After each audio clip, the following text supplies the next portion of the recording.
Mario, buenos días. Buenos días. ¿Cómo vas de memoria tú?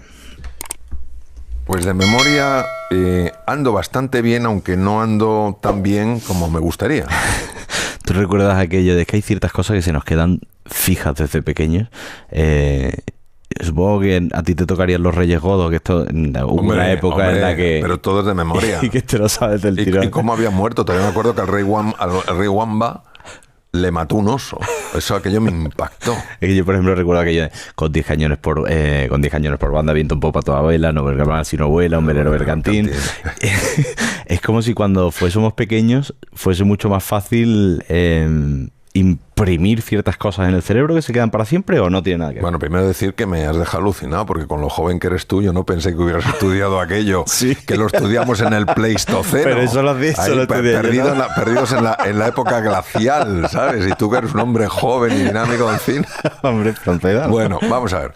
Claro que sí. El tema de la memoria, que muchas veces es despreciado, la memoria, si todo lo puedes encontrar. No, la memoria es muy importante porque de hecho la inteligencia tira de la memoria. Y porque hay una estructura de la que yo estaba apasionado desde que era estudiante de medicina, que hoy he traído solo una parte del cerebro para explicar esto, porque es mucho más fácil cuando uno lo puede ver. Estos son los lóbulos temporales del cerebro, es decir, están a la altura de las orejas. La parte inferior, ¿no? Esta es la parte inferior de los lóbulos temporales y esta es ya la parte superior. Lo que pasa es que he quitado los lóbulos frontales, parietales, occipitales para que se vea esto. Y aquí escondida, una especie de cuevecilla, hay una estructura que parece una gran lombriz y que si la cortáramos tendría forma de S. Por eso se llama hipocampo, como caballitos de mar. Esta es una estructura importantísima en la memoria. Para que tú puedas tener un recuerdo firme que ya perdure de por vida, los hipocampos tienen que funcionar estupendamente bien. La memoria aproximadamente está 2 años en los hipocampos antes de que quede grabada en la corteza cerebral.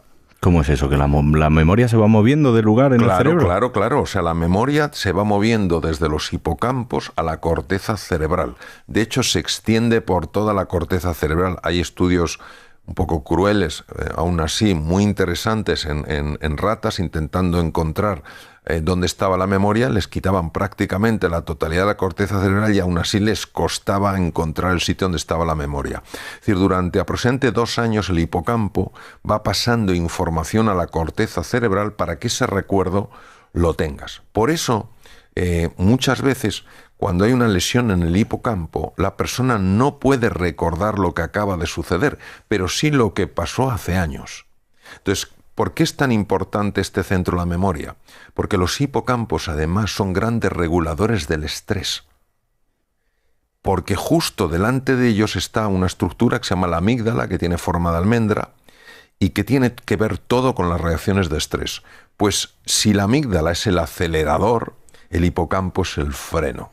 Es que creo que me acabas de contestar a una cosa que siempre me he preguntado, que digo, yo hay veces que digo en casa, voy a dejar las llaves aquí, y es un sitio en el que no suelo dejar las llaves, pero me acordaré seguro. Te das una vuelta y ¿dónde dejé yo las llaves? Sin embargo, te recuerda dónde las dejaste 2 semanas atrás, porque es el sitio donde las dejaste siempre. ¿Puede que tenga algo que ver? Todo eso tiene que ver. Ten en cuenta que primero hay el tema de las llaves no lo recuerdas no por un fallo en el hipocampo, sino porque hay una parte en el cerebro que no la he traído aquí, que se llama la corteza dorsolateral, donde está los centros de la atención y la memoria a cortísimo plazo. Aproximadamente nosotros podemos aguantar 7 números. Tú me dices, Mario, acuérdate de estos 7 números, y yo los puedo recordar. Si me dices 8 o 9 ya tengo problemas. Entonces, ¿qué pasa? Que eso tiene que ver mucho con la atención. Si en un despiste dejas la llave en otro sitio, ni siquiera el hipocampo lo ha podido registrar bien. Claro. ¿Qué ocurre? Que cuando somos muy pequeñitos están formándose nuevas conexiones, estamos aprendiendo cosas nuevas y los hipocampos están absolutamente pujantes, están absolutamente al máximo porque tienen que absorber mucha información en muy poco tiempo. Ahora, ¿por qué nos acordamos especialmente de ciertas cosas? Nos acordamos cuando tienen un componente emocional. Uy, ahora eso no te adelantes porque a eso quiero llegar. Bueno. Es que eso me encanta, eso es lo que más me gusta de todo esto. Antes, ¿por qué nos relacionamos? Claro, porque cuando tomamos decisiones, cuando razonamos, eso entiendo que es un cúmulo de experiencias, es un cúmulo de recuerdos que te han hecho quién eres, ¿no? Y, y lo que te quería preguntar, además de cómo va evolucionando eso durante el tiempo en nuestro cerebro, es qué tiene que ver la memoria con la neuroplasticidad. Porque yo entiendo que a través de la memoria tomamos decisiones. Claro, claro. Tú lo has explicado muy bien. Vamos a ver. Nosotros tenemos que aprender en base a las experiencias, ¿vale? Hay experiencias agradables, experiencias nada agradables, pero todas son experiencias de las cuales puedes sacar un aprendizaje. Entonces, obviamente, el cerebro es el órgano que tiene que ayudarnos a adaptarnos a los nuevos cambios. Tú fíjate la cantidad de cambios que están sucediendo ahora. Pues todos los cambios que hemos experimentado desde el Pleistoceno, sí, 2,5 millones de años, la era glacial, hasta el momento actual. Entonces, ¿qué ocurre? Pues que tiene que haber la capacidad en el cerebro de acumular nuevos recuerdos y nuevas experiencias. Dado que el hipocampo es esencial en esto, la neuroplasticidad, que por cierto, el primero que la describió fue don Santiago Ramón y Cajal. Yo me pongo de los nervios cuando oigo o leo en algún texto neurocientífico, en pocos afortunadamente, que don Santiago iba en contra de la neuroplasticidad. Pero ¿cómo va a ir en contra de la neuroplasticidad un hombre que dijo que todo ser humano, si se lo propone, puede ser escultor de su propio cerebro? ¿Cómo va a ir en contra? Lo que pasa es que nos cuesta a veces admitir la grandeza de algunos científicos. Bien, dicho esto, entonces, ¿qué ocurre? Que cuando tú tienes ganas de aprender algo nuevo, Alberto, cuando tienes ilusión, cuando realmente algo te importa, empiezas a liberar una cosa que se llama BDNF, Brain Derived Neurotrophic Factor. Entonces el BDNF lo que hace es que células madres situadas en las cavidades del cerebro, mira, aquí tenemos cavidades del cerebro, fíjate cómo son huecos que están llenos de líquido cefalorraquídeo y que están justo en las paredes, células madre multipotenciales, fíjate las células madre, lo interesantes que son, porque se pueden convertir en cualquier cosa, emigran, es aproximadamente 1 milímetro, se colocan en el hipocampo y empiezan a desarrollar nuevas proyecciones. Y en 3 semanas aproximadamente se han convertido en una neurona, con lo cual tú puedes aprender cosas nuevas. Es la famosa neurogénesis, génesis de nuevas neuronas. No es que se reproduzcan, se forman nuevas neuronas. Cuando tú empiezas a aprender cosas nuevas, cuando tú empiezas a desarrollar nuevos intereses, las neuronas, aquí tengo un circuito neuronal, es una escultura preciosa, sí, las neuronas empiezan a desarrollar unos pinchitos como si fueran espinas. ¿Quién crees que las descubrió? Alberto.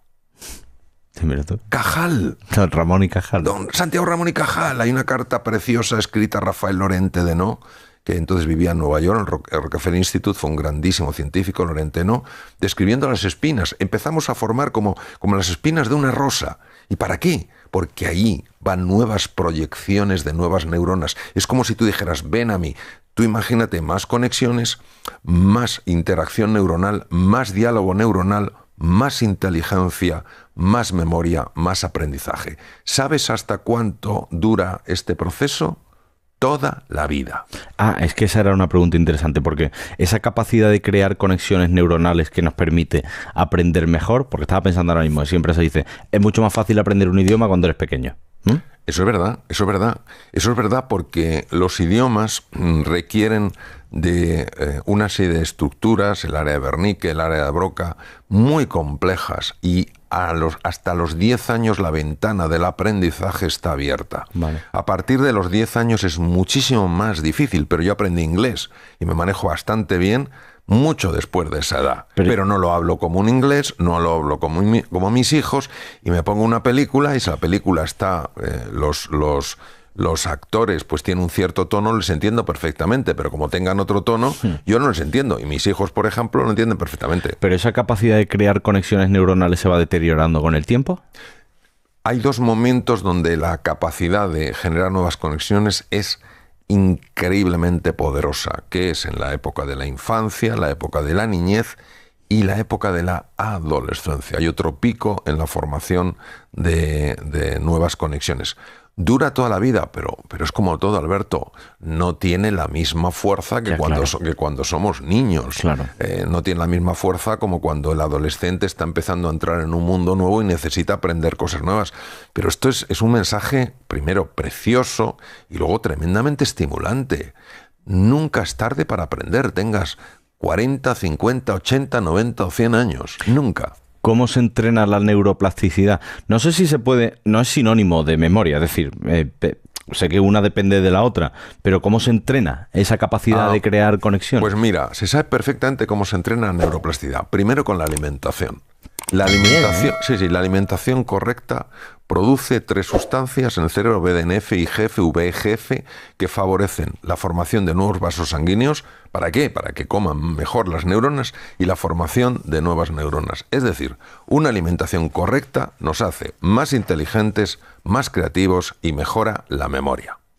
Segundo lugar, ¿cómo se potencia? Con el ejercicio físico. El ejercicio físico aeróbico también libera estas 3 sustancias, el Brain Derived Neurotrophic Factor, el factor de crecimiento vascular y factor proinsulínico. ¿Y qué más? Todo lo que sea aprender cosas nuevas con ilusión, hacer cosas nuevas, intentar cosas nuevas. Ahí es a donde vamos, a lo de la emoción. Eso de que un recuerdo se fije más en tu mente cuando hay algo de emoción, es que me parece precioso. Claro, porque ten en cuenta que la emoción habla de cosas que no son nunca neutras. Si no son neutras, ¿qué quiere decir? Que o son favorables o son desfavorables. Una cosa neutra, pues, ¿qué quieres que te diga? O sea, a mí fijarme si el estudio es gris o es blanco o es medio gris y medio blanco, pues no me dice nada.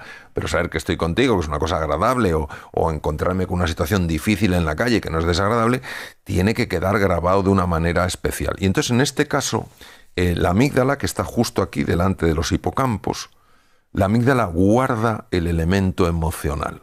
Y el hipocampo, el elemento contextual, el hipocampo derecho, quiere decir dónde sucedió, y el hipocampo izquierdo hacen cosas distintas, las palabras que lo acompañaron. Fíjate la importancia de esto. Tengo con 6 años una experiencia dolorosa en un sitio que estaba pintado de azul clarito.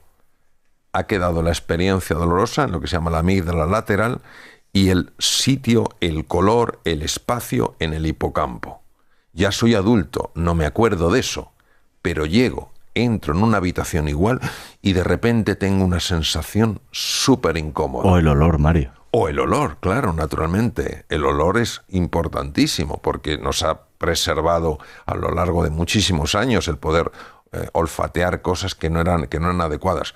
Pero en el otro lado, en el izquierdo, yo acumulo las palabras. Si alguien me dijo en un momento determinado, anda ya, y me lo dijo con una sensación de desprecio y eso me caló hondo, en el futuro alguien me dirá, anda ya, pero me dirá anda ya como... Sí. Y produce en mí una reacción, ¿por qué dices eso? No, si se lo he dicho anda ya.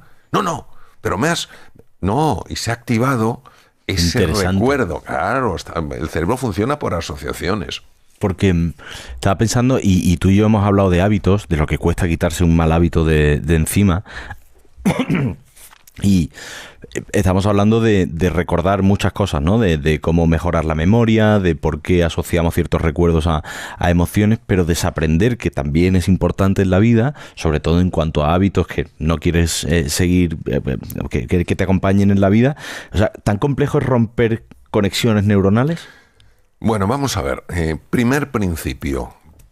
El cerebro pesa el 2% del cuerpo y se va al 20% de la energía. La energía es una cosa importantísima. Por tanto, si tú no lo estás utilizando tu cerebro, tú lo pierdes. Hay una frase que es use it or lose it. Sí. Úsalo o piérdelo. Entonces, ¿qué quiere decir? Que indudablemente si un circuito dejas de usarlo, ese circuito va perdiendo conexiones sin duda.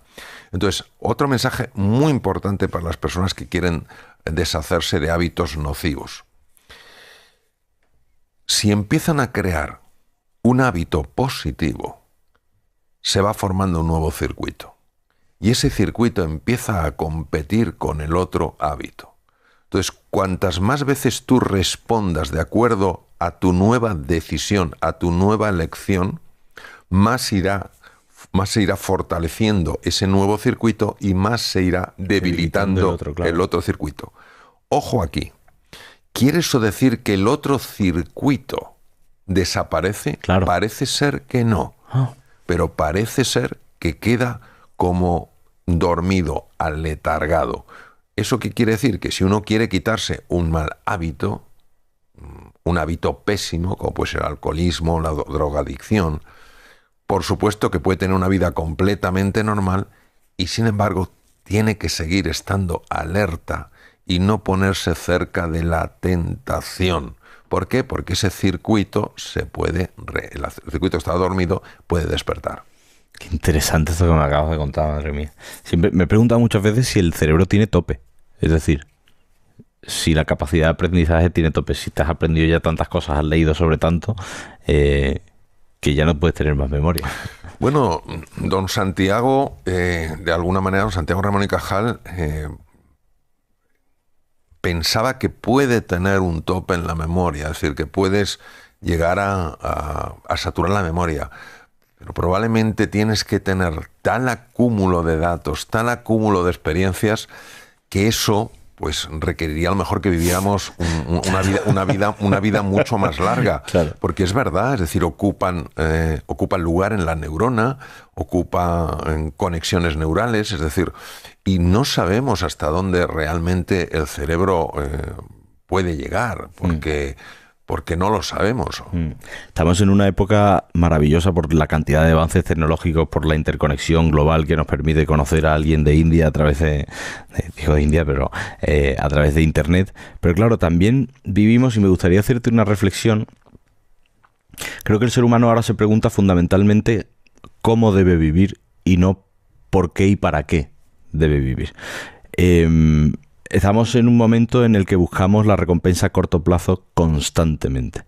Seguramente tenga que ver con la dopamina y con todos esos estímulos a los que estamos expuestos y queremos información clara, concisa ya y no nos permite introducirnos en los temas e ir ahondando sobre ellos. Estamos perdiendo capacidad de atención. A mí hay un dato que no para de rondarme la cabeza. Los chavales jóvenes ahora tienen 8 segundos. Te prestan 8 segundos de atención. Si no les ha interesado, adiós, muy buenas. ¿Cómo afecta esto a la neuroplasticidad o cómo la neuroplasticidad nos puede ayudar a salir de esto? Bueno, afortunadamente sabemos muy bien lo que pasa con el cortoplacismo. Hay un experimento que ha sido replicado, se llama el del marshmallow, que son las nubes. Sí, las de la fire. Eso es. Entonces el marshmallow es un experimento que se hizo hace muchos años en Estados Unidos, el primero que se hizo, donde a niños pequeñitos, 4 o 5 años, se le decía, te dejo un marshmallow, que es como lo que llaman las nubes, ¿no? Sí, sí. Que es una cosa azucarada, te dejo esto. Si no te lo tomas cuando yo vuelva, te daré 2. Y entonces pusieron cámaras para verles, cámaras que ellos no sabían que estaban ahí. Y entonces es muy divertido. Bueno, en aquel momento no se pusieron cámaras, pero se ha replicado poniendo cámaras. Y es muy divertido porque ves el niño que se tapa los ojos para no verlo, que está mirando a otro lado, etcétera. Entonces, bueno, pues hay un momento en que algunos resisten y otros no. Lo interesante es que en el primer experimento en que no se usaron cámaras, sí se siguió la vida de aquellos niños a lo largo de toda la edad adulta. Y se quedaron impresionados al ver que aquellos niños que habían sido capaces de posponer la recompensa estaban mucho mejor en todas las dimensiones que aquellos que no habían podido soportarlo. Es decir, no cabe duda que hacer frente a ese flash de dopamina, como bien describes tú, en el núcleo accumbens, tiene su recompensa. Por tanto, es un error vivir en el cortoplacismo, pero clarísimamente. Número 2, el tema del déficit de atención. Esto es un tema muy serio. Es un tema muy serio, esto no es una broma, que una persona solo te pueda prestar atención 8 segundos, porque la atención es una de las capacidades más importantes del cerebro humano, ya que todo está sucediendo ahora, no sucedió ayer, ni sucederá mañana, está sucediendo hoy. Sí, claro, si yo no estoy atento, ¿cómo voy a poder dar la respuesta más adecuada? ¿Cómo voy a poder escuchar lo que una persona me quiere transmitir? Porque le está afectando mucho y esto nos lo tenemos que tomar muy en serio. Por eso yo recomiendo muchísimo el ejercicio de leer con libro físico y que una vez que se han pasado las páginas, unas pocas páginas, que la persona diga, ¿qué he leído? se dará cuenta de su tremenda falta de atención. Bueno, es que eso es una cosa. Claro, pero eso no es para que la persona se deprima, sino para que reconozca que está perdiendo capacidad de atención, que la zona dorsolateral del cerebro está perdiendo conexiones por falta de uso y que diga, oye, la atención es muy importante, y empieza a prestar atención, y entonces, como la neuroplasticidad existe en todo el cerebro y por supuesto en la corteza cerebral, se forman nuevas conexiones. Es una tragedia lo del déficit de atención, y sobre todo porque revertirlo implica un cambio de paradigma total. No vamos a dejar de utilizar el móvil. TikTok, Instagram no van a desaparecer mañana. No, por eso, claro, tienes razón, y por eso hace falta primero ir entrenando algo que no es cómodo, que es la disciplina. Decir, oye, ahora miro el móvil y ahora no miro el móvil. En segundo lugar, hace falta que todo el círculo que rodea a una persona de alguna manera vibre en la misma sintonía. Porque claro, si yo estoy con 5 amigos y soy el único que quiero prestarse atención y los otros 4 venga a mirar su chat y su móvil, pues claro, no me lo hacen fácil. Y por otro lado, que se tomen medidas a nivel global. Hay países, por ejemplo, países nórdicos, donde se está prohibiendo la utilización de tecnología, por ejemplo, en el medio escolar. Sí, de hecho en el colegio ha mejorado mucho la situación de niños que están sufriendo bullying, porque sabes que ahora mismo el bullying, bueno, antes del bullying se quedaban las clases, y es que ahora mismo ya no es solo responsabilidad de los profesores, que son los que están atentos a los niños, es que el bullying va a casa, es que las fotos se comparten entre colegios, es que se ha convertido en un fenómeno. Pues ves, la globalización está muy bien para algunas cosas y la interconexión está muy mal para otras tantas. Claro, y aún así, siendo el problema un problema de envergadura que no se puede negar, es importante que entendamos que se pueden hacer cosas para cambiarlo, pero primero uno tiene que caer en la cuenta de que estamos hablando de cosas que son muy relevantes, que una pérdida de la atención no es una tontería, ¿verdad? Que uno no querría que su cirujano, no, es un cirujano muy empático, es muy preciso, pero el hombre tiene un problema de atención, oiga, a mí que me opere otro.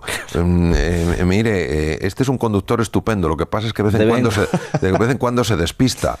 Pues es eso, en la vida la atención es sumamente importante. Tú no vas a establecer una conexión afectiva con alguien que no te esté prestando atención, porque el mensaje, que no es el que te quiere transmitir, es el que en ese momento te puede transmitir es, oiga, usted a mí no me interesa, me interesa más lo que me están mostrando en el teléfono.